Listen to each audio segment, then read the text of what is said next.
मग 50 कोटी लोकांना मला नाही मिळाले, पण 50 कोटी म्हणतात म्हणजे बाजूच्या मिळालं असेल, बाजूच्या गावात विचारलं तर मला नसेल मिळालं पण ह्याला मिळालं असेल.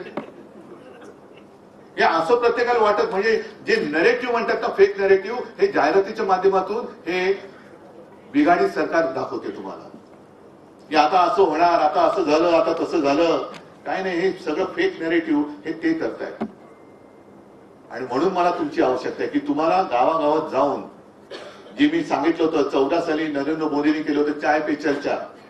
आता 14 साली चहा कितीला मिळायचा आणि आता कितीला मिळतो तो भाग वेगळा.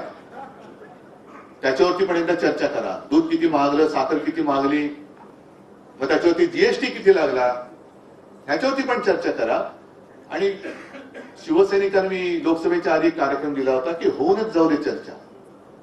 जा गावातल्या वाड्या वस्त्या पारांवरती बसा आणि काय कुठल्या गावात काय योजना आणल्या त्याचा एक आढावा घ्या तुम्ही. करा त्याचा एकदा फडशाच पाडा तुम्ही. काय ही योजना, महिलांसाठी योजना मिळाल्या त्या. शिक्षण आता तुम्ही जे काय मला एक दिलं त्याच्यात केजी पीजी, काय केजी टू पीजी महिलांना मोफत शिक्षण मला वाटतं आहे. पण शिकलेली महिला आपण एसटी वरती वगैरे बघतो, मुलगी शिकली, प्रगती झाली आणि पुढे काय 1500 देऊन घरी बसवली. मुलगी शिकली, प्रगती झाली, 1500 देऊन घरी बसवली, कारण काम नाही द्यायला आम्हाला. उपयोग काय त्या शिक्षणाचा?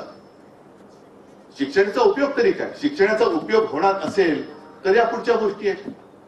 उद्योगधंद्याचा नाही पत्ता.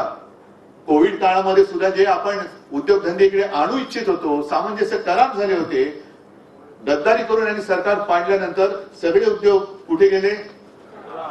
तुषारजी मी नाही बोलत, हे वास्तव आहे. हे वास्तव आहे. का मला दोन तुमच्या भाषेत सांगायचं, या दोन ठगांना विचारायचंय, का तुम्ही आमच्या सुखामध्ये मीठ कालवताय? का मीठ कालवताय? का हा भेदभाव करताय? का हे वैमनस्य का वाढवताय?